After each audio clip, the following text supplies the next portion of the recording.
Walaupun beribu perintah diperintahkan kepada bayi, jangan gini ya nak, jangan gini ya nak, tetap saja anak bayi ini tidak akan paham. Dan kalau anak bayi ini jatuh, siapa yang salah? Dia, si bayi yang tidak mendengarkan perintah, atau yang memerintahkan ini yang bahlul? Sudah tahu bayi diperintahkan aturan-aturan seperti itu. Itu menandakan bahwa ada salah konsep di situ. Ada yang salah setting di sana, entah pemahamannya atau kitabnya. Jadi tidak ada yang salah ketika Adam diperintahkan, jangan kau makan buah ilmu pengetahuan baik dan buruk. Lantas kemudian Adam memakannya. Apakah salah? Tidak. Kenapa? Dia belum tahu. Baik dan buruk itu dia belum tahu. Maka ketika kemudian dia makan, salah nggak dia? Tidak. Makanya tidak mewariskan dosa waris. Di dalam Al-Quran diterangkan, fatalaqqa Adamu min rabbihi kalimatin fataba alaih innahu huwat tawwabur rahim. Ketika Adam kemudian tergelincir makan buah ilmu pengetahuan, Adam kemudian bertaubat kepada Allah, lalu Allah menerima taubatnya. Apakah kemudian Adam mewariskan dosa? Tidak. Kalau Adam tidak mewariskan dosa, lalu apa yang ditebus di atas tiang salib? Apa yang ditebus? Utang jengkol 1 karung di pasar yang ditebus. Gak ada itu, gak ada. Itu bullshit. Itu ajaran murni dari Romawi, bukan ajaran para nabi. 2 Tawarik 7 nomor 14. Tak ada kemudian Tuhan datang menjelma menjadi bayi, lalu kemudian mati dibunuh oleh ciptaannya sendiri. Itu kucluk. Itu mustahile bagi orang yang berakal. Demikian. Dan juga masih tentang ini Kristen, di suami aku mengatakan seperti ini. Kalau memang iblis itu dulunya adalah malaikat, bukankah malaikat dan iblis itu diciptakan dari elemen yang berbeda? Kalau Islam kan bukankah malaikat dari cahaya dan iblis dari api? Tapi di Kristen itu katanya ada cerita yang seperti iblisnya dulunya adalah seorang malaikat yang baik dan akhirnya turun di dunia ini. Bahkan suami saya mengatakan ada malaikat yang menjadi iblis dan memiliki keturunan dari manusia seperti itu. Apakah itu ada benar adanya atau bagaimana perbedaan antara malaikat dan iblis ini? Apakah malaikat itu punya juga keinginan seperti iblis, punya kehasrat atau punya nafsu seperti itu, seperti iblis, karena mereka sama-sama dari surga yang dulunya juga diberi kekuatan atau diberi sebuah power begitu dari Tuhan? Bang Juma tolong jelaskan. Iya. Jadi ketika kemudian diciptakan HP tapi tidak ada sinyal, maka HP hanya sebuah benda yang tak ada artinya. Tugasnya hanya menemani manusia sebagai gaya-gayaan. Mungkin hanya dipakai untuk kalkulator, untuk foto dan seterusnya. Tapi ketika menyusul ciptaan baru bernama sinyal, barulah HP kemudian bisa menyatakan dirinya sebagai benda yang memiliki fungsi yang sangat luar biasa. Begitulah iblis. Begitulah makhluk yang dicipta dari api. Sebelum Adam dicipta, dia anteng-anteng saja. Tidak ada saingan, tidak ada perintah di sana. Maka ketika Allah menyatakan iskala rabbuka lil malaikati inni khaliqun basharan min tin, ingatlah ketika Allah berfirman kepada para malaikat, sesungguhnya aku akan menciptakan manusia dari tanah. Fa idza sawaituhu wa nafakhtu fihi min ruhi faqa'u lahu sajidin. Kemudian apabila aku sempurnakan kejadiannya, Adam aku ciptakan kemudian, maka tunduklah kamu semuanya bersujud. Tunduklah kamu semuanya bersujud, termasuk makhluk yang dari api. Siapa itu? Iblis. Tunduklah kamu semuanya. Itu perintahnya. Jadi kalau ada yang mengatakan, mana perintahnya kepada iblis, kok nggak ada? Ada. Lahu sajidin. Kemudian apabila aku telah sempurnakan kejadiannya dan aku tiupkan rohku kepada Adam alaihissalam, maka hei kalian, tunduklah kamu dengan bersujud kepadanya. Itu perintah Allah. Itu perintah Allah. Kemudian maka Fasajadal malaikatu kulluhum ajma'un. Lalu para malaikat itu kemudian bersujud semuanya illa iblis. Terjaringlah di situ mana yang kemudian memiliki sifat sombong, mana yang tidak. Di antara makhluk-makhluk yang Allah ciptakan, maka terjaringlah yang disebut Azazil, yang tadinya makhluk yang suci, yang tugasnya hanya beribadah menyembah kepada Allah. HP tugasnya anteng-anteng saja. Tapi ketika kemudian ada sinyal, barulah HP itu menolak dengan gengsinya panggilan dari orang lain. Maka diperintah sujud. Tuhan kemudian melihat siapa di antara makhluk ini yang enggan sujud. Maka Allah bertanya kepada dia yang enggan, ya iblis, ma mana'aka an tasjuda lima khalaqtu biyadai astakbarta am kunta minal alim. Wahai iblis, apa yang menghalangimu untuk sujud kepada Adam yang aku ciptakan dengan kekuasaanku? Apakah karena kamu sombong? Atau kamu merasa golonganmu lebih tinggi? Dijawab tunai oleh iblis, ana khairum minhu. Betul ya Allah, aku lebih baik daripada Adam. Engkau menciptakan aku dari api, sedangkan Adam engkau ciptakan dari tanah. Itu kata iblis, itu kata malaikat yang enggan, yang terjaring di antara sekelompok manusia makhluk suci. Ada di antaranya yang sombong, itulah yang disebut iblis. Sama ketika Adam kedua diutus ke atas muka bumi, baginda Rasulullah Muhammad SAW untuk datang memerintahkan seluruh umat manusia sujud kepada Allah. Di antara manusia ada yang terjaring tidak mau sujud kepada Allah. Makanya dikatakan oleh Al-Quran, iblis itu adalah sekelompok dengan orang-orang kafir. Itu Al-Quran yang mengatakan orang kafir dan iblis itu adalah satu kelompok. Wa ikhwanuhum yamuddunahum fil ghayyi thumma la yuqsirun illa iblis istakbara wa kana minal kafirin. Kecuali iblis. Iblis itu menyombongkan diri dan dia termasuk golongan kafir. Barang siapa yang tidak bersujud kepada perintah Nabi Muhammad, maka dia sekelompok dengan setan. Ini kata Quran. Jelas itu. Lalu kemudian iblis mengatakan apa? Ketika diperintahkan oleh Allah keluar, fakhruj minha, keluar kamu dari surgaku ini. Fa innaka rajim, sesungguhnya kamu adalah termasuk makhluk yang terkutuk. Wa inna alaika la'anati ila yaumil din, dan engkau kena kutukku, aku mengutukmu, kutukanku atasmu sampai hari pembalasan. Lalu apa kata iblis? Apa kata iblis? Rabbi fa'anzirni ila yaumi yub'atsun. Ya Tuhanku, panjangkan usiaku sampai aku dibangkitkan. Fa innaka minal munsarin.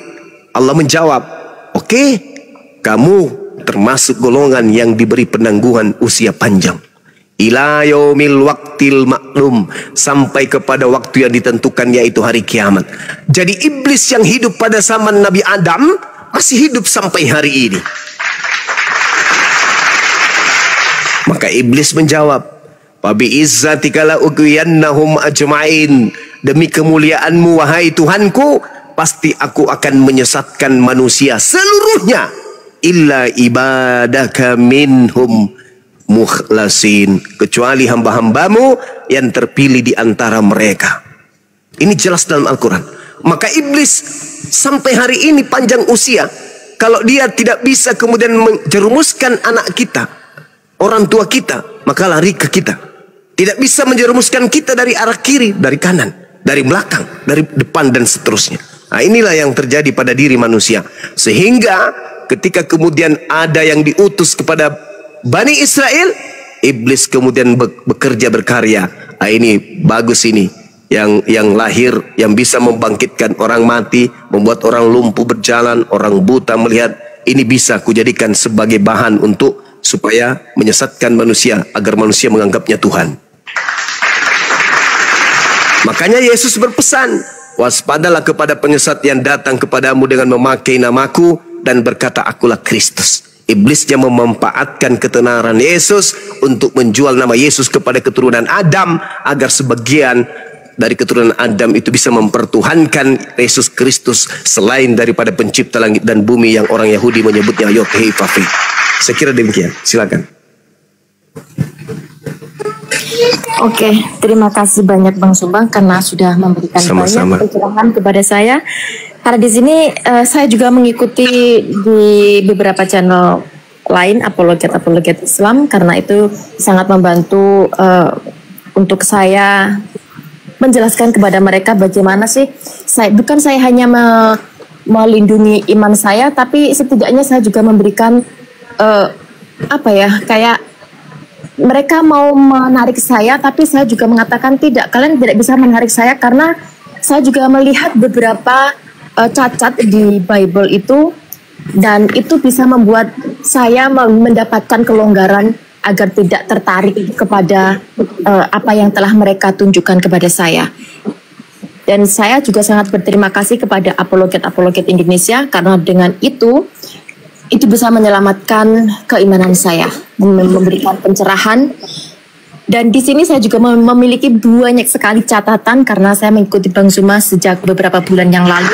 Allahu Akbar. Takbir. Masya Allah, Masya Allah. Silakan saudara. Iya, mendapatkan di YouTube entah kenapa ada tiba-tiba ada YouTube yang apologet. Apa itu apologet? Saya penasaran sekali kenapa ada apologet. Apa itu apologet? Dan ternyata di situ ada percakapan tentang debat, tentang itu. Dan saya sangat tertarik sekali karena ternyata Allah menunjukkan kepada saya, kamu tidak cukup ilmu untuk menghadapi mereka, maka aku berikan petunjuk ini loh. Tonton ini dan dengarkan apa yang apologet itu. Ternyata apa yang disampaikan orang-orang Kristen di Indonesia itu sama persis dengan apa yang dikatakan orang sini. Jadi apa yang dipertanyakan dan didebatkan di Indonesia itu bisa membuat saya memiliki kekuatan untuk melawan mereka. Karena sebagai minoritas, saya sendiri untuk melindungi iman saya yang di sini tidak pernah saya berkontak dengan orang Indonesia atau orang Islam atau orang Muslim. Tidak ada orang yang ada di belakang saya, dan saya pun juga dari keluarga yang biasa saja tentang religius, tidak begitu. Ya, orang tua saya mengatakan sholatlah, ngajilah, puasalah seperti itu, tapi tidak mendetail tentang apa itu, kenapa seperti itu, tidak ada dulunya. Jadi saya belajar sendiri mencari ilmu tentang Islam dan juga dari seberang sana Kristen dari diri saya sendiri, dan ternyata Allah memberikan banyak sekali jalan untuk melindungi atau membela Islam ini. Di sini saya memiliki benar-benar seperti saya memiliki keluarga. Beberapa kali saya bergabung di beberapa TikTok dari sini tapi tidak pernah diangkat, dan hari ini syukur alhamdulillah saya berterima kasih kepada host yang mengangkat saya untuk bercakap-cakap langsung dengan Bang Zuma dan Ibu Nora. Saya sangat berterima kasih, dan mungkin hari ini cukup sekian. Saya sangat bahagia hari ini. Ternyata doa-doa saya untuk bercakap dengan Bang Zuma langsung bergabung dengan Apologet Indonesia terpenuhi hari ini di puasa yang ke-26. Saya sangat berterima kasih. Alhamdulillahirabbil alamin. Masya Allah, subhanallah.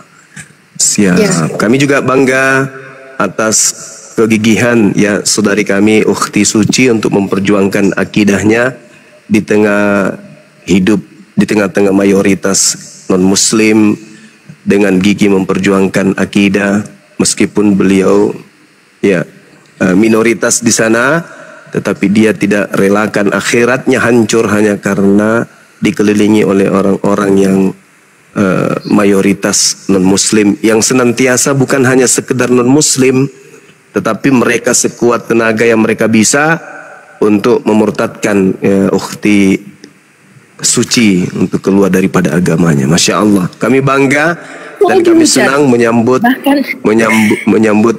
Ukhti ini untuk kemudian senantiasa selalu bergabung dengan kami yang ada di Indonesia. Makasih.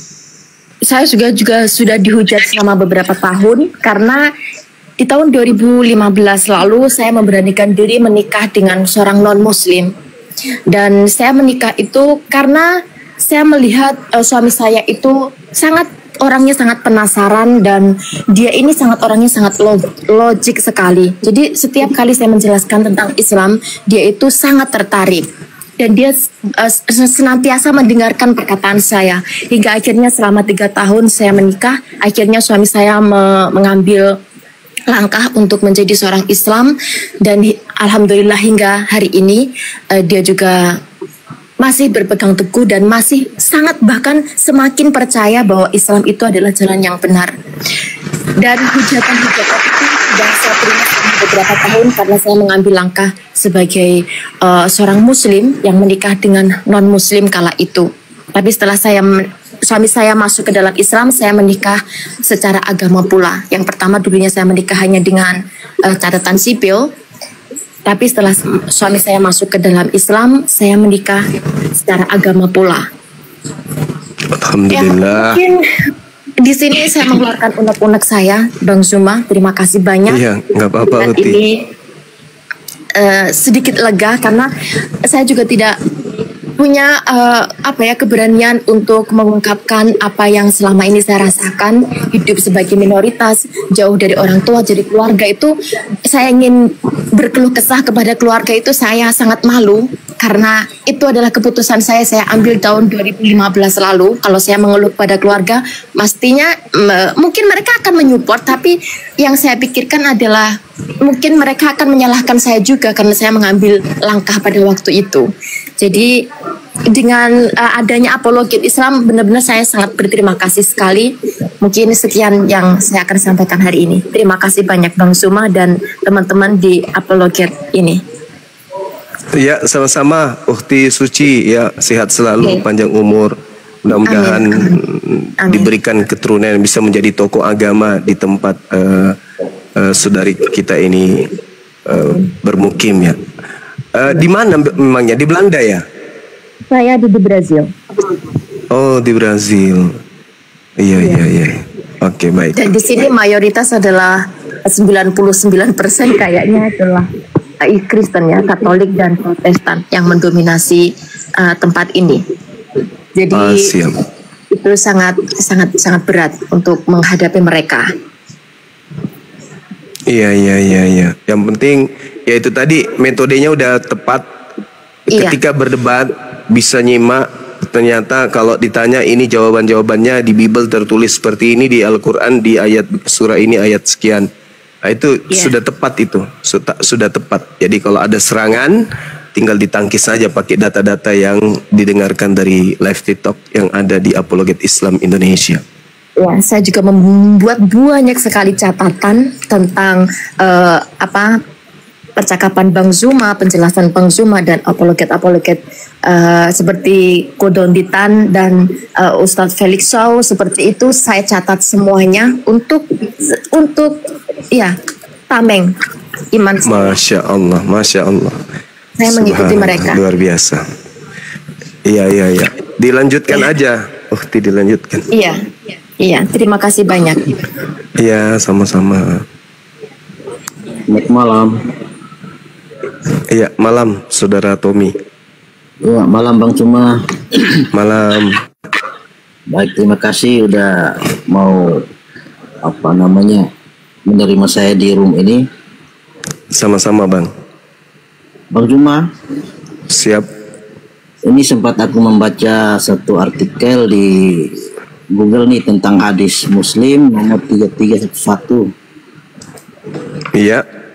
Itu dikatakan bahwa ketika suatu saat Muhammad dan pengikutnya pergi ke pemukiman Yahudi untuk sebelumnya Bang Timothy Kristen ya? Ya, Kristen, Pak. Baik, silakan. Ya. Hadis apa tadi? Hadis apa? Hadis Muslim nomor 3311.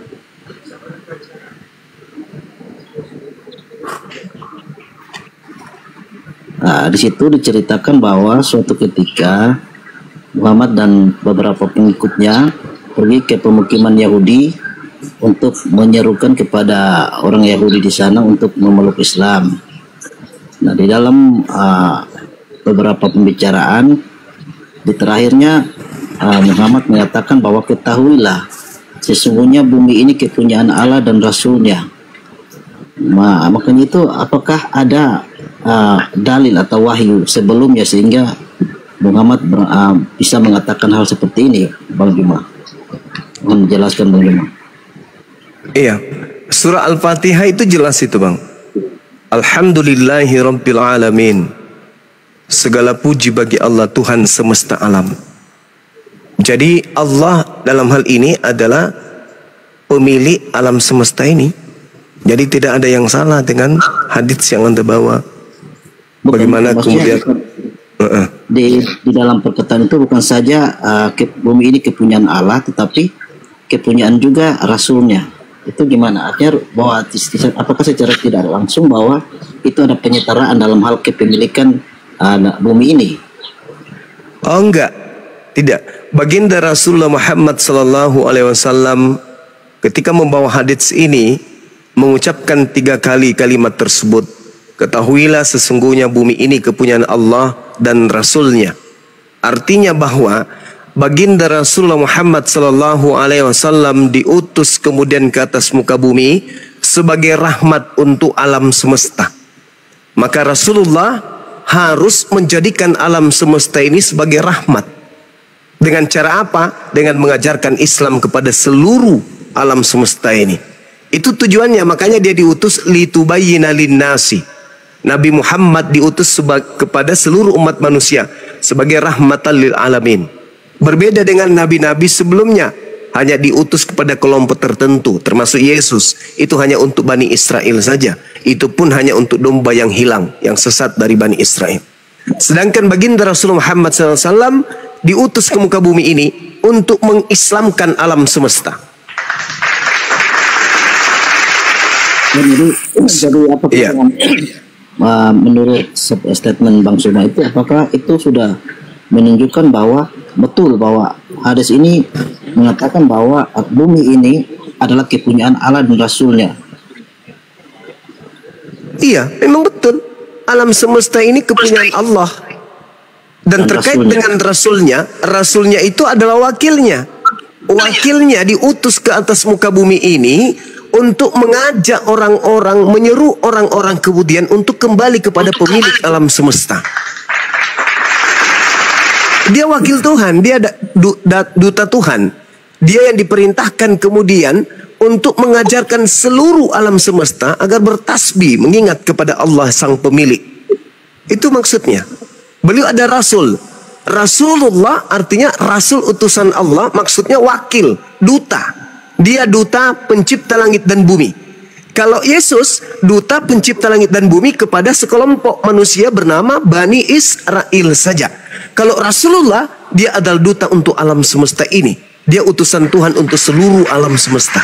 Yesus hanya untuk bagian Israel saja. Begitu juga Nabi Musa. Tapi kalau baginda Rasulullah, dia diutus untuk alam semesta ini. Maka Allah pemilik alam semesta mengutus Rasulnya sebagai wakilnya untuk mengajak alam semesta bertasbih, mengingat, menyeru, sujud hanya kepada dia sang pemilik alam semesta. Itu maksudnya. Oke, berikutnya Bang Suma bisa pertanyaan lagi. Ini terkait artikel juga tentang jasa VOC ya, dalam hal ini berlanjut terhadap penyebaran Islam di Indonesia. Gimana Bang? Gimana? Saya membaca artikel tentang pengislaman oleh VOC, maksudnya bahwa penyebaran Islam di Indonesia itu juga ada jasanya VOC. Itu menurut sumbernya dari nu.or.id. Itu menyatakan bahwa dalam babat sejarah Belambangan, VOC bahkan menjadi pihak yang paling berjasa dalam penyebaran Islam. Ini maksudnya gimana? Apakah ini suatu statement saja atau Ini benar terjadi seperti itu, memang faktanya seperti itu. Iya, jadi sejarah juga menorehkan hal itu. Di abad ke-17, abad ke-18, bagaimana VOC berhasil menguasai kemudian Jakarta, kalau dulu disebut Batavia. Jadi VOC dalam hal ini Belanda menguasai Jakarta dan beberapa wilayah Nusantara lainnya. Nah, di luar daerah-daerah yang dikuasai oleh Belanda, yaitu kerajaan-kerajaan yang kemudian bernuansa Islam, itu masih berdiri sebagai kerajaan yang berdaulat, berbentuk negara. Di situ ada presidennya, di situ ada rajanya dan seterusnya. Dan kerajaan-kerajaan Islam ini itu memegang kendali atas pangkalan atau rute-rute perdagangan yang ada, termasuk yang dimanfaatkan oleh VOC. Nah, kemudian terjadi persaingan, perebutan kekuasaan, sehingga VOC mengambil kemudian kesempatan untuk menjadikan VOC ini sebagai sebuah kekuatan yang berhasil memaksakan perjanjian terhadap raja-raja yang ada di Nusantara ini. Tujuannya apa? Agar VOC mendapatkan kemudian kesempatan untuk masuk mengurus urusan-urusan kerajaan mereka. Nah, tujuannya apa? VOC ini agar terjadi urusan internal kerajaan-kerajaan yang ada di Nusantara. VOC dalam hal ini memiliki misi akhir, yaitu memecah belah kekuasaan kerajaan-kerajaan pribumi. Itu tujuannya. Jadi apapun VOC lakukan, termasuk intervensi nantinya, itu muncul setelah VOC ini berada atau menguasai atau duduk di kerajaan Banten misalnya. Jadi karena kerajaan Banten identik dengan kerajaan Islam, maka Belanda masuk, ya, mencari-cari jati diri, mencari kemudian seakan-akan dia itu baik, seakan-akan dia memfasilitasi kemudian bahwa keyakinan yang ada yaitu Islam itu betul-betul harus kemudian mencapai tujuannya, yaitu siapa yang berada di dalam kekuasaan kerajaan harus mengikuti agama yang mayoritas dianut oleh kerajaan. Itu didukung oleh VOC untuk meminimalisir kemudian adanya perlawanan dari kerajaan tersebut. Nah, itu yang terjadi. Jadi bukan dia ikut memiliki misi bahwa harus Islam semuanya, enggak. Itu hanya dimanfaatkan supaya mereka bisa mengintervensi kemudian kerajaan yang ada. Pandai dia. Itu yang terjadi. Dan itu memang sejarahnya seperti itu. Berarti secara tidak langsung juga kan sudah ikut, ya. Seperti itu, Bang.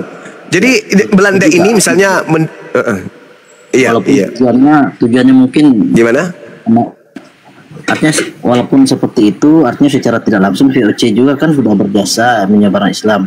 Artinya walaupun tujuannya memecah belah, artinya mengkelompokkan. Oh tidak, Islam sudah ada, Islam itu sudah menyebar, kerajaan sudah berbentuk, kerajaan-kerajaan Islam. Jadi dia masuk ikut mewarnai kemudian keadaan kerajaan. Contoh yang tadi saya katakan, kerajaan Banten, kerajaan Mataram, semua kerajaan-kerajaan ini diintervensi kemudian oleh VOC dengan jalan masuk ke dalam mereka, mendekati sultan-sultan, kerajaan-kerajaan kesultanan yang ada. Untuk apa? Untuk kemudian mereka mendapatkan posisi di kesultanan atau pada kerajaan tersebut. Tujuannya apa? Supaya mereka leluasa kemudian melakukan aksi yang menjadi visi misi mereka. Dia meminimalisir musuh sehingga dia masuk ke dalam, berpura-pura menyamar-nyamar sebagai pendukung kesultanan, padahal ujung-ujungnya adalah untuk adu domba dengan kerajaan-kerajaan yang lain. Dan Belanda itu memang cerdik dia. Gitu, Bang. Soalnya di dalam statement ini juga kan Islam juga dikatakan bahwa diperalat oleh VOC untuk menggempur Katolik, yaitu rivalnya agama yang dibawa oleh rivalnya Portugis gitu loh. Nah itu dia, makanya aku bilang, Bang, jadi dia masuk ke dalamnya itu untuk merusak. Dia memanfaatkan situasi keadaan. Karena kenapa? Nusantara ini masih berbentuk kerajaan-kerajaan, bukan berbentuk Republik Indonesia, belum. Jadi antara kerajaan satu dengan kerajaan yang lain, Belanda VOC dalam hal ini ingin kuasai kerajaan demi kerajaan dengan masuk ke dalam menyamar sebagai pendukung, padahal tujuannya untuk ngadu domba. Itu fakta. Bagaimana dia mengintervensi VOC di Sumatera, mengintervensi kemudian yang ada di sana. Islam, kerajaan Islam di sana, kerajaan Banjar, kemudian kerajaan Ternate dan Tidore. Masuk Belanda itu. Berpura-pura kemudian sama seperti cara Paulus. Bagaimana Paulus di dalam Korintus menyatakan dirinya, ya 1 Korintus 9 nomor 20 21, berpura-pura dia kepada orang Yahudi, dia berpura-pura Yahudi, pada orang Roma berpura-pura Roma, kepada taat yang taat kepada Taurat berpura-pura taat Taurat. Itu cara-cara yang diadakan kemudian oleh VOC yang meniru kemudian cara Paulus menundukkan kemudian musuhnya. Gitu Bang.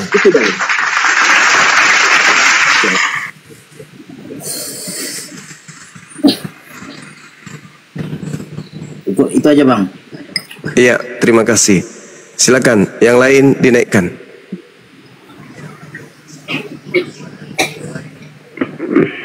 Kalau Tommy ini, Tom. Iya. Lu kalau beragama Kristen, Tom, dari mana kok bisa beragama Kristen? Ya dari lahir. Ya maksudnya Iya tahu. Iya terus dari berarti ibu bapakmu Kristen ya? Iya. Kakek nenekmu seterusnya itu berarti nyambung ke Belanda dong? Ya kalau nyambung maksudnya nyambungnya dalam hal? Ya Belanda kan bawa Kristen, kamu Kristen berarti nyambung. Ya kalau ajaran yang baik ya kenapa enggak boleh? Oh, Kristen ajaran baik ya. Memang ajaran baik. Baiknya di mana? Bagaimanapun tentang maksudnya kayak maksud lain daripada penjajah itu kan kita tidak mengambil contoh dari situ, tapi kan kita mengambil hal baik seperti agama yang dibawa itu. Yang baiknya mana? Ajaran yang dibawa Belanda itu baiknya yang mana? Ya baiknya seperti agama yang kita sekarang. Memang ada baiknya cuma yang dibawa Belanda. Lanjut deh, aku bakal lagu. Seperti ajaran-ajaran yang dari dari murid-murid Yesus sampai dengan ini ya di Indonesia ini.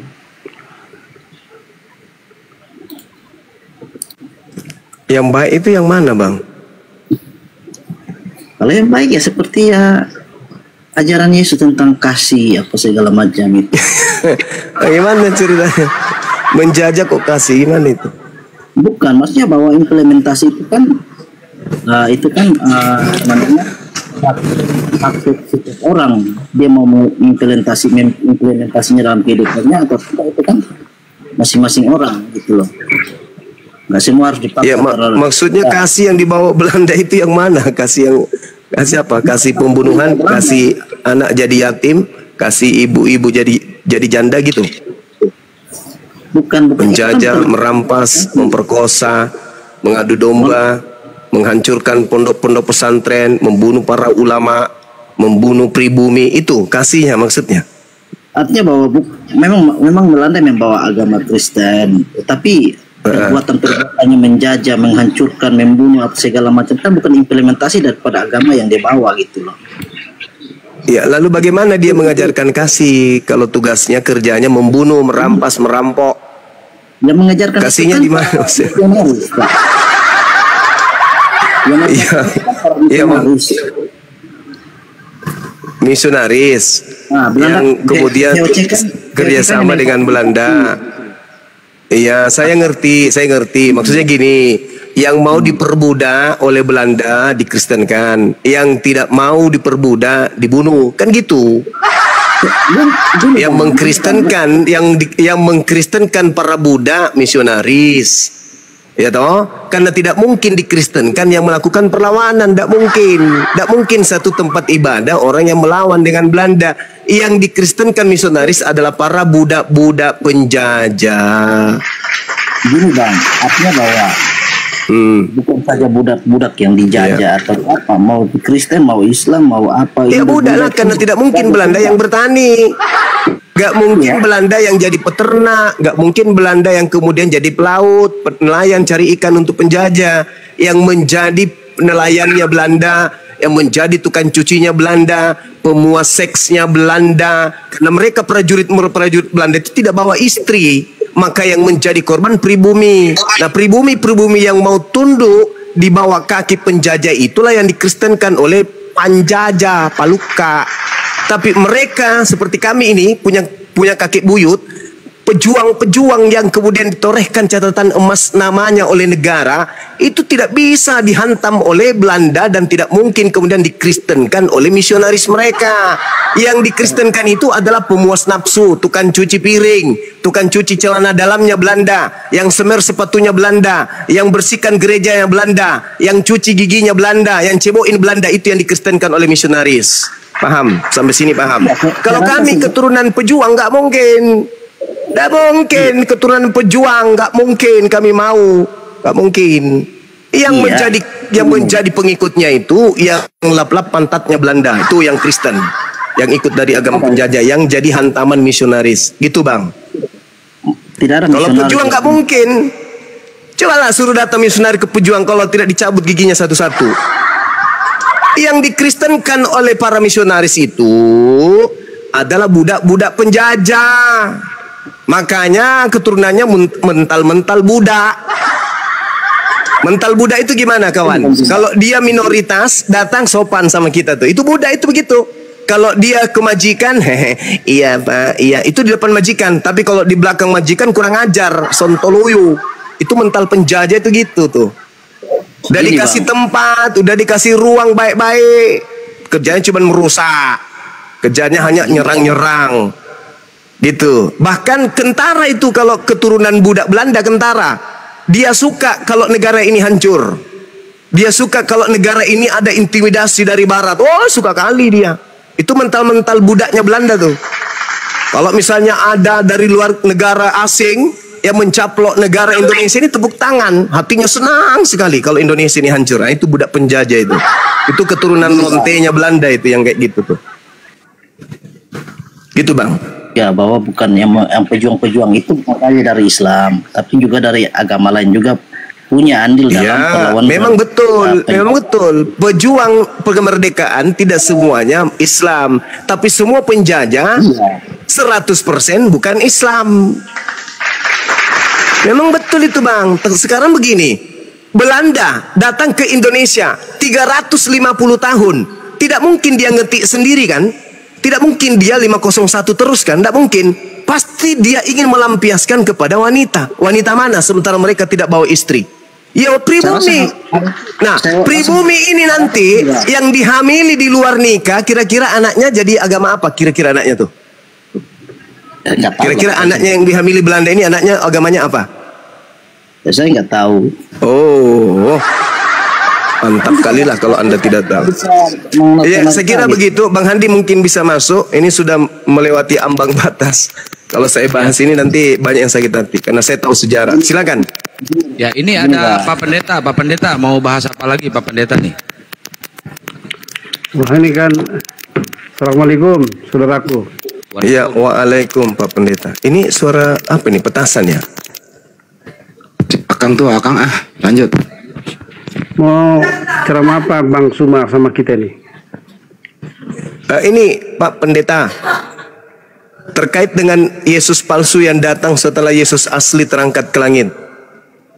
Apakah materi sekolah Anda sebagai pendeta itu sampai ke sana atau tidak sampai, atau sampai tapi pura-pura tidak tahu? Maksudnya Yesus yang asli, Yesus yang palsu yang mana?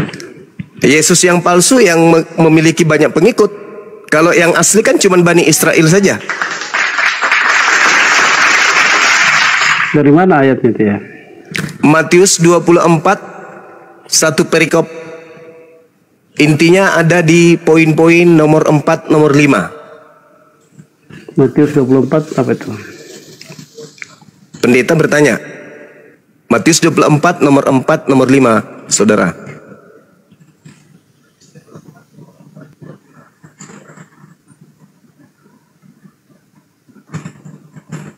Waspadalah itu ya. Iya. Perintah waspada ini datang kepada muridnya. Waspadalah kepada mereka, iya, supaya Jangan ada orang yang menyesatkan kamu, sebab banyak orang akan datang dengan memakai namaku dan berkata akulah Mesias, dan mereka akan menyesatkan banyak orang. Ya benar. Yesus Nah, itu berarti hanya ada satu. Mesias palsu kan? Ya, yang asli pasti cuma satu. Yang asli bisa banyak. Ya. Yang palsu Ya. bisa banyak. Yang asli Oke. pasti satu. Oke, yang asli hanya untuk Bani Israel kan? Yang asli yang pastinya adalah yang datang menjadi manusia, mati di atas kayu salib, bangkit Oh, naik ke itu surga. bukan. Itu yang asli. Oh, itu bukan asli itu. Anda sebagai Kristen menggabungkan antara yang asli dengan yang palsu. Anda kan Kristen nih. Itu yang Pendeta asli. ini kan tak ada hubungannya dengan Yahudi. Anda mencoba menggabungkan antara Yesus yang asli dengan Yesus yang palsu. Kenapa? Karena Anda Kristen. Tidak mungkin Anda ingin membedakan itu. Tetapi kalau Anda bedah dengan akal, Yesus yang asli itu hanya untuk Bani Israel saja. Yesus ketika bercakap-cakap rahasia kepada muridnya di Bukit Zaitun, Yesus yang asli menerangkan agar murid-muridnya Bani Israel waspada kepada Kristen. Nggak ada Saya kata simpulkan Kristen di aja sana. gitu. Ya. Nggak ada Pengikut kata Kristen Kristus di kan? situ. Nggak ada Kristen kata itu kan Kristen di pengikut Kristus. Bukankah Ya, coba- Kristen itu pengikut Kristus, Pak? Coba dengar, waspadalah supaya jangan ada orang yang menyesatkan kamu. Tidak ada kata Kristen di sini. Kamu di situ siapa, Bang? Yang menyesatkan kamu ini Ya, adalah kamu di situ siapa? para pengikut. Pengikut ini Kristen atau Yahudi? Ya sebetulnya kalau di apa ya, ini pengikut Kristus. Kalau di Matius ini pasti adalah murid-murid yang belum disebut sebagai Kristen. Sebab Kristen itu kan nanti di Antioquia, di Kisah Rasul. Setelah itu. Betul. Di Kisah Rasul berapa, Pak Pendeta? Jadi ini sudah pasti adalah mereka yang mengikut Kristus dari awal. Mereka adalah orang-orang Yahudi, termasuk Ya, 12 orang murid dan juga Ya. ada pengikut-pengikut yang lain. iya. Nah, apakah murid-murid ini kemudian dari non-Yahudi atau Yahudi? Ada non-Yahudi, ada yang diaspora ya. Nggak Diaspora ada, itu Bang. orang diaspora itu adalah orang-orang Yahudi yang kemudian tersebar ke berbagai. Itu nanti itu Paulus punya misi itu Paulus. Makanya di dalam Kisah Para Rasul dikatakan oleh Penatua bahwa Paulus ini adalah penyakit sampar yang telah menyesatkan orang-orang Yahudi yang hidup di dunia beradab, dan dia adalah tokoh dari agama Kristen.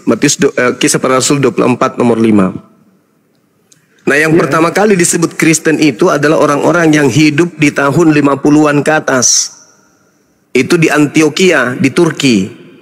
Tempat Paulus dan Barnabas Oke, saya mengajar. bacakan Kisah Rasul 11 ayat 26. Iya, 11-26, Kisah betul. Rasul 11:26. Setahun lamanya. Untuk mereka tinggal bersama-sama dengan jemaat itu 1 tahun lamanya sambil mengajar banyak orang. Di Antioquia lah murid-murid itu Pertama kali. untuk pertama kali disebut Kristen. Nah, itu di situ yang mengajar siapa? Yesus atau Paulus? Nah, kalau di sini ini sudah pasti sudah para rasul, ada Yohanes, ada Petrus. Tidak ada Yohanes di situ, Bang. Di Itu Kisah Barnabas Rasul aja. Jadi Kisah Rasul itu berbicara tentang pengajaran rasul-rasul. Coba kalau misalnya di Kisah Rasul pasal 3, siapa yang khotbah di sana? Itu Petrus. Di Antioquia yang dimaksud tadi yang disebut Kristen itu Di pengikutnya Antioquia Paulus. itu adalah jemaat Barnabas. juga yang dirintis oleh para rasul. Yang kemudian Paulus ke sana juga untuk melayani. Ya, memang cuman Paulus di situ, Bang. Paulus, Lukas, Markus, Barnabas. Itu pun Barnabas udah pisah kongsi dengan Paulus. Jadi yang pertama kali Coba ya disebut di Kisah Ya, Rasul silakan. pasal 3 di situ Petrus berkhotbah. Di mana? Kisah Rasul pasal 3 itu Petrus berkhotbah. Di mana berkhotbahnya dia? Bentar ya. Menyembuhkan Petrus dan Yohanes ya. Kisah Rasul pasal 3, pada satu hari menjelang waktu sembahyang yaitu pukul 3 petang naiklah Petrus dan Yohanes. Jadi di Kisah Rasul ini yang pasti masih ada murid-murid Tuhan Yesus atau orang-orang satu yang menyaksikan langsung itu juga masih berkhotbah di Kisah Rasul, dan mereka pun ini kemudian bertemu dengan Paulus dan Barnabas. Ya, selain surat Paulus, Bang, Galatia 2 yang menceritakan bahwasanya Petrus itu sampai ke Antiokhia, ada nggak pengabaran lain yang mengatakan bahwa Petrus sampai ke Antiokhia? Karena kalaupun Petrus sampai ke Antiokhia, menurut Paulus Galatia 2 nomor 8, Petrusnya di Antiokhia itu hanya mengajar Injil kepada orang-orang yang bersunat. Nah, selain Galatia ini ada nggak cerita-cerita bahwa Petrus itu ke Antiokhia? Kan nggak ada. Kalaupun dipaksakan dia ke Antiokhia, Paulus kemudian memblokade bahwasanya Petrus ke Antiokhia itu, ke Turki, hanya mengajar orang-orang yang bersunat saja. Ya, Petrus tidak pernah mengajar non-Yahudi. Ya, memang benar bahwa Petrus itu memang pelayanannya adalah orang-orang Yahudi. Paulus dikhususkan untuk orang-orang non-Yahudi. Nah, itulah yang disebut Kristen pertama kali. Orang-orang non-Yahudi yang menjadi pengikut Paulus lah yang disebut Kristen pertama kali. Seperti itu, Bang. Jadi ketika dikatakan waspadalah kepada penyesat yang datang dengan memakai nama aku dan berkata akulah Kristus, berarti penyesatnya itu mengaku Kristus. Nah, dengan Kristus ini memakai nama Yesus. Dengan kata lain, penyesat itu bernama Yesus Kristus. Yang datang kepada Paulus kan memang akulah Yesus Kristus. Nah, itulah dia. Oknum yang datang kepada Paulus ini diduga palsu, bukan yang asli. Karena dia kata, Paulus mengaku dia datang mengajarkan Injil, yang mana Injil yang diterima ini bukan dari manusia, tetapi dari Yesus Kristus. Sedangkan anak Maria pengajar Injil tengah-tengah Bani Israel, jelas itu adalah manusia. Yesus anak manusia menurut Yesus, menurut akal sehat, menurut ibunya, menurut bapak tirinya, menurut sepupunya. Yesus itu anak manusia. Tapi ada Yesus Kristus yang bukan manusia. Yang mana itu? Yang datang kepada Paulus. Itulah yang dituhankan Kristen hari ini. Oke, ya saya bacakan di Kisah Rasul pasal berapa nih? Pasal 9 ayat 5 di situ ya. Kisah Rasul 9 ayat 5. Ketika ke Damsik. Ya. Iya, Pak. Jadi ini perjalanan dari Damsik, pelayanan Paulus. Ia menangkap mereka, dan meminta surat kuasa daripadanya untuk dibawa kepada majelis-majelis Yahudi di Damsik, supaya jika ia menemukan laki-laki dan perempuan yang mengikuti jalan Tuhan atau Kristen, ia menangkap mereka dan membawa mereka ke Yerusalem. Dalam perjalanan ke Damsik, ketika ia sudah dekat kota itu, tiba-tiba cahaya memancar dari langit mengelilingi dia. Ia rebah ke tanah dan kedengaranlah olehnya suatu suara yang berkata kepadanya, "Saulus, Saulus, mengapa engkau menganiaya aku?" Jawab Saulus, "Siapakah engkau? Siapakah engkau, Tuhan?" Katanya, "Akulah Yesus yang kau aniaya itu.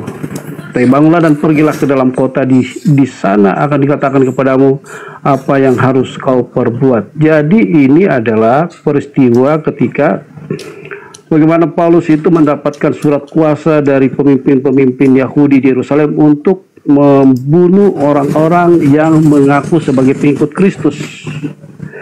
Tapi dalam semangatnya dia membunuh orang-orang Kristen, kemudian Yesus datang kepada Paulus. "Yang kau aniaya itu aku, bukan pengikutku." Seperti itu. Jadi ini tidak mungkin adalah orang lain. Karena yang senang dianiaya itu adalah para pengikut Kristus yang mendampingi dia, yang menyertai dia. Termasuk diantaranya ada 500 orang yang mengantar dia naik ke surga. Mereka-mereka inilah yang tersebar, mereka-mereka inilah yang dianiaya. Dan dalam puncak penganiayaan ketika Paulus sudah berapi-api kemana-mana, datanglah Yesus. Yang kau aniaya itu aku. Jadi ini tidak mungkin orang lain. Ini tidak mungkin tiba-tiba ada sosok pemimpin yang berotoritas yang kemudian datang membela. Kalau bukan Yesus yang telah mati, yang telah naik ke surga, yang disalibkan itu. Oke. Itu Bang Suma. Baik, baik. Coba kita konsentrasi di dalam Matius 24. Ketika Yesus duduk di Bukit Zaitun, murid-muridnya datang bercakap-cakap secara rahasia kepada Yesus. Muridnya bertanya, Matius berapa itu? Matius 24 nomor 3. Yesus kemudian ditanyai oleh murid, katakanlah kepada kami, apa tanda kedatanganmu? Yesus menjawab, tanda kedatanganku yang pertama, seperti kilat yang menyambar dari timur sampai ke barat. Yang kedua, langit matahari tidak bercahaya. Matahari menjadi gelap, bintang tidak bercahaya. Kemudian bulan tidak bercahaya, bintang-bintang akan berjatuhan. Kuasa-kuasa langit akan berguncang. Aku akan tampil di tengah langit, di awan-awan. Seluruh manusia di bumi akan meratap, dan seluruh manusia di atas muka bumi akan melihat aku. Itu tanda-tanda ketika yang datang itu adalah aku. Jadi ketika ada yang berkata kepadamu, ada Yesus di padang gurun, ada Yesus dalam bilik, jangan kau percaya, itu bukan aku. Sebab kedatanganku nanti diiringi oleh tanda-tanda tersebut. Kalau aku yang datang, maka tanda-tanda itu menyertai. Apa itu? Matahari tidak bercahaya, alias gelap. Bulan tidak bercahaya. Itu ditulis di mana? Di Matius 24 yang sama, di data nomor 27 sampai data nomor 30. Sekarang pertanyaannya, yang Anda katakan Yesus asli yang datang kepada Paulus. Ketika Yesus mengatakan di Matius 24 nomor 23-nya sampai nomor 26, jadi ketika ada orang berkata ada Yesus di sini, ada Yesus di sana, jangan kau ke sana, jangan kau percaya. Sebab Yesus palsu dan nabi-nabi palsu atau rasul-rasul palsu akan muncul dan akan melakukan banyak mukjizat. Sekiranya mungkin mereka akan menyesatkan orang-orang pilihan juga. Camkanlah, aku telah mengatakannya terlebih dahulu kepadamu. Jadi kalau ada yang berkata ada Yesus di padang gurun, ada Yesus di dalam bilik penjara atau bilik rahasia, jangan kau percaya. Sebab kedatanganku nanti, kalau aku yang datang, maka sama seperti kilat menyambar dari timur sampai ke barat. Demikianlah nanti tanda kedatanganku. Pertanyaan saya, apakah ketika ada oknum mengaku kepada Paulus sebagai Yesus, matahari menjadi gelap, bulan tidak bercahaya, bintang-bintang berjatuhan, kuasa-kuasa langit kemudian berguncang, apakah tanda-tanda itu ada, Pak Pendeta? Oke. Silakan. Jadi yang dinubuatkan di Matius pasal yang ke-24 yang Bang Suma baca, itu adalah kedatangan Yesus untuk seluruh manusia, bukan kedatangan Yesus untuk hanya Paulus. Bahkan kita semua akan melihat kalau kita masih hidup dia akan datang. Ini akan terjadi. Bumi akan bergoncang, bintang-bintang akan berjatuhan, itu akan terjadi, tapi belum terjadi. Itu akan terjadi pada saat nanti Yesus datang di akhir zaman. Yang pertemuan pernyataan Paulus dengan Yesus itu hanya pernyataan secara pribadi dalam rangka untuk memilih Paulus secara khusus untuk menjadi utusan bagi bangsa-bangsa di luar Yahudi. Dan apa buktinya? Bahwa apakah dia berhasil? Ya, sampai sekarang bukti adalah orang Romawi bisa bertobat percaya kepada Yesus, itu salah satunya adalah pelayanan Paulus. Tapi ya sekali lagi, kehadiran atau perjumpaan Yesus dengan Paulus di Kisah Rasul itu adalah perjumpaan pribadi Dan yang Memang ada yang dinubuatkan dalam Matius 24 ini adalah penubuatan umum di mana Yesus akan datang untuk kedua kalinya dan setelah itu kiamat. Justru perjumpaan pribadi Pak Pendeta, Yesus minta muridnya waspada. Ya. Pada waktu itu jika ada orang berkata kepadamu, lihat ada Yesus di sini, baca nomor 23-nya. Ada Yesus di sana, jangan kau percaya. Jadi perjumpaan pribadi Paulus ini yang jangan dipercaya. Justru itu Yesus mengatakan, kalau tanda-tanda itu tidak mengikuti kedatangan oknum yang mengaku Yesus Kristus, itu bukan aku, waspada, dia adalah penyesat.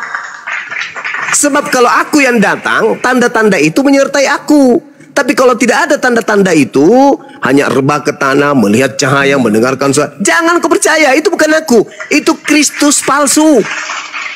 Dia akan menyesatkan banyak orang. Nah, mana banyak orang yang disesatkan itu? Ya Romawi, Belanda, Anda. Jelas itu bang. Andai saja Yesus asli, sabar. Andai saja Yesus asli yang datang kepada Paulus, di abad pertama sudah kiamat dunia ini. Tapi karena yang datang kepada Paulus palsu, maka dunia tidak kiamat. Karena bukan Yesus itu adalah penyesat yang ngaku Yesus. Gitu abangku.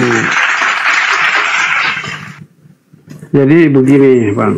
Iya silakan. Kalau abang menghubungkan, memang kesannya seperti itu. Tapi kan dengan jelas di sini ada banyak Mesias. Mesias ada di sana, Mesias ada di situ. Tapi yang jelas waktu Paulus dijumpai oleh Yesus, ini hanya satu orang, tidak ada. Kemudian di Antioquia ada Mesias ngaku Mesias, kemudian ada di Alexandria ada Mesias, tidak ada. Cuma satu yang datang ke situ. Nah, ini maksudnya apa di sini? Mesias palsu ini di akhir zaman itu akan banyak, bahkan terjadi mulai sekarang sudah banyak yang mengaku-ngaku Mesias kan.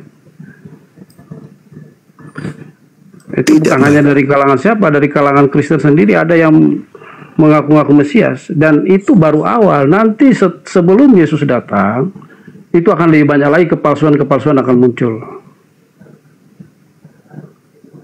Dan itu terjadi di penghujung akhir zaman nanti. Itu belum digenapi sekarang. Karena dikatakan di sini bahwa Injil kerajaan ini akan diberitakan di seluruh dunia. Nah, saya terus terang bersyukur Bang Suma memberitakan firman Tuhan seperti ini. Ini adalah salah satu penggenapan. Karena tidak mungkin orang di luar Kristen memberitakan firman dengan di mana kita hidup hari ini. Bang Suma, teman-teman yang lain di YouTube, baca Alkitab sekalipun itu dengan motivasi apapun, bagi saya itu bersyukur. Karena itu adalah penggenapan zaman. Di mana-mana Injil diberitakan, entah itu dari orang yang tidak mengaku Kristus sebagai Tuhan ataukah siapapun, tapi itu adalah penggenapan. Kita sedang menuju ke sana, di mana Yesus akan datang. Sangkakala berbunyi, Yesus akan datang dan dia akan berdiri di atas awan. Dan kalau kita masih hidup, kita akan menyaksikan itu. Oke. Jadi ketika dikatakan banyak orang akan datang memakai namaku, ada Yesus di sana, ada Yesus, jangan kau percaya. Itu terbukti. Seluruh pengikut Paulus itu memberitakan nama Yesus dan berkata Yesus yang datang kepada mereka itu adalah Kristus. Ananias, kemudian penulis Matius, penulis Lukas, penulis Yohanes yang ada di Pulau Patmos, banyak Yesus-Yesus yang datang kepada mereka. Akulah Yesus tunas Daud, sang bintang timur, bintang gilang gemilang. Itu semuanya akulah Alfa dan Omega, kepada aku diberi kuasa langit dan bumi. Itulah Yesus-Yesus palsunya. Termasuk murtadin-murtadin ini ngaku bertemu Yesus pada saat mereka haji, pada saat mereka umroh, pada saat mereka tahajud. Itu sedang bertemu dengan Kristus-Kristus palsu itu. Jadi andai saja yang datang kepada Paulus itu adalah Yesus asli, maka kiamat di abad pertama. Karena tanda-tanda kedatangan Yesus yang asli dibarengi dengan matahari menjadi gelap, bulan tidak bercahaya, bintang-bintang jatuh. Itu tanda-tanda kalau yang datang itu Yesus. Selain daripada tanda itu, hanya cahaya, rebah ke tanah, berbentuk rambut panjang, pakai jubah, bercahaya. Itu bukan Yesus. Itulah yang harus diwaspadai. Kan Yesus mengatakan, waspadalah kepada penyesat yang datang kepadamu dengan memakai namaku dan berkata, akulah Kristus. Nah, yang datang kepada Paulus mengaku nggak akulah Kristus? Mengaku. Jangan kau percaya. Bani Israel tidak percaya kepada Paulus. Makanya Kristen aja yang percaya. Kenapa? Karena Kristen tidak mengindahkan ucapan Yesus. Kenapa tidak mengindahkan? Karena Yesus berucap hanya untuk Bani Israel muridnya. Bukan berucap kepada Romawi. Romawi, iya paman, waspada kepada orang yang mengaku Yesus ya. Iya, tidak. Murid-murid Yesus, orang Yahudi lah yang diminta oleh Yesus waspada kepada yang datang kepada Paulus. Makanya orang Yahudi tidak percaya kepada Karisteng. Begitu Pak Pendeta. Jadi sekali lagi saya katakan, kalau Pak Pendeta mengatakan nanti kalau kita akan melihat dia datang, semua manusia akan meratap melihat dia di atas awan. Loh, berarti yang datang kepada Paulus itu bukan dia. Karena tanda-tanda itu ternyata belum datang. Yesus hanya datang 2 kali. Selain daripada itu bukan Yesus. Kalau Yesus datang kedua kali dan kedatangan kedua kalinya itu belum datang, berarti kedatangan keberapa yang datang kepada Paulus in the gang? Itu kedatangan ketiga rupanya. Lebih dulu ketiga daripada kedua. Tidak Pak Pendeta. Kesimpulannya, yang datang kepada Paulus itu bukanlah Yesus anak Maria.